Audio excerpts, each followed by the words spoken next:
Jean-Louis, on a toujours le droit à des courses très pimentées aux États-Unis. Pour quelle raison?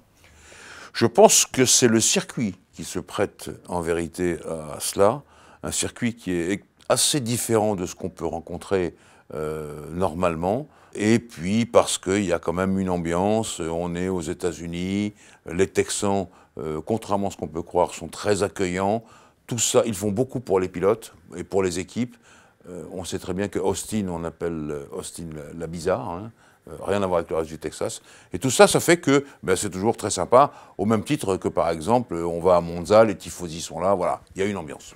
Alors justement, vous parlez des tifosi, ce tracé des États-Unis, c'est un peu un mélange de Monza pour les aspects très rapides, de Silverstone pour les enchaînements rapides? Ça peut être ça, c'est vrai, puisque les enchaînements rapides de Silverstone, Maggot, Beckett-Chapelle ont été reproduits. Monza pour les lignes droites, vous avez raison. Il y a aussi un super droit qui est terrible pour les pneus.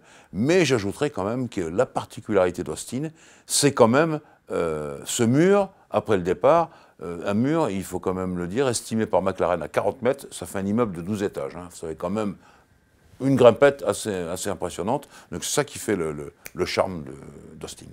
On parle stratégie à présent, Jean-Louis. Est-ce qu'on est plutôt sur un arrêt, plusieurs, et les pneus, que va-t-il se passer? Alors, les pneus, on est dans la gamme très tendre, hein, puisque les plus durs seront les softs. Ensuite, on a les super softs et les ultra softs, les mauves, pas les roses, mais les mauves. Donc, il y a un choix possible à faire important.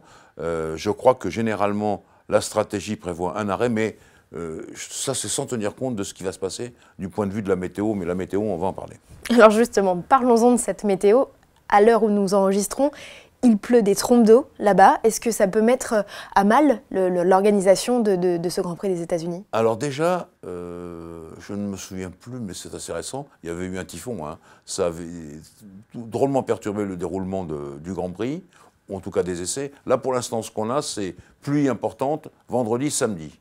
Dimanche, plutôt sec. Alors ça, j'aime bien ce genre de situation, parce que ceux qui ont du flair, hein, et qui ont du pif, les anciens, ceux qui connaissent bien leur voiture, se débrouillent toujours à tirer leur épingle du jeu dans ces cas-là. Donc c'est assez intéressant.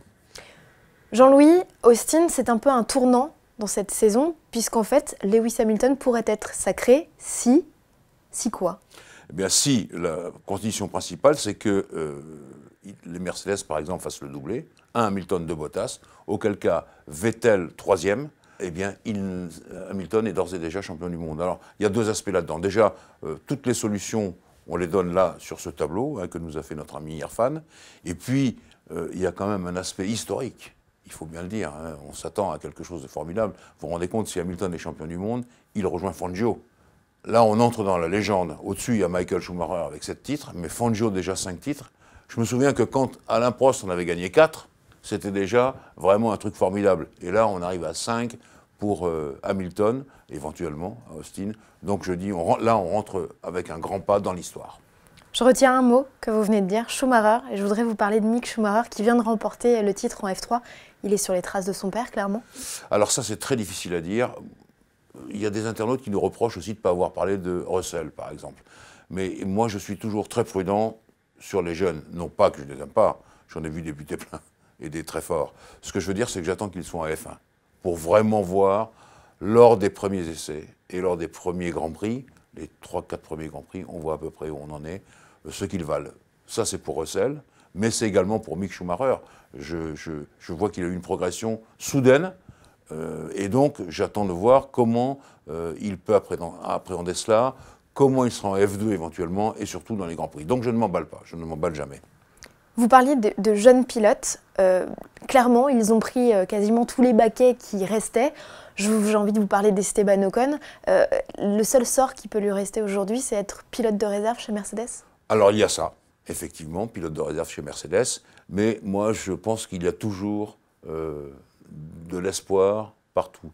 Le seul vrai moment crucial, je vous le dis, c'est la publication des engagés le jeudi avant le Grand Prix d'Australie. Voilà. Là, à Melbourne, on verra où en est Esteban Ocon. Pour l'instant, il y a plein de choses qui peuvent arriver. Et donc, je pense que rien n'est fini. Il y aura les essais hivernaux où peut-être que ça sera dur pour certains, débutants. Il y a les dernières courses de cette saison que l'on est en train de vivre. Et donc on va voir. Non, moi pour l'instant, je suis d'accord avec vous, c'est la seule issue possible, pour l'instant. Mais à l'heure H, on va attendre les événements. Une dernière question, Jean-Louis. On a vu beaucoup de pilotes de Formule 1 passer en Formula I.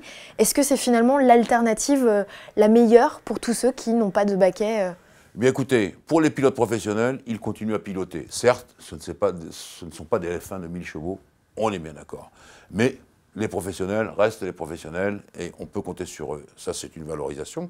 Et il y a également la valorisation de l'équipe qui emploie des professionnels. L'équipe qui va employer, on a vu Verne qui est déjà champion, hein, donc champion du monde de Formule électrique, qui va employer par exemple Van Dorn, elle sait très bien à qui elle a affaire. C'est valorisant pour elle, voilà. Et donc je pense qu'il y a un intérêt conjoint pour les pilotes professionnels et pour les équipes de Formule électrique.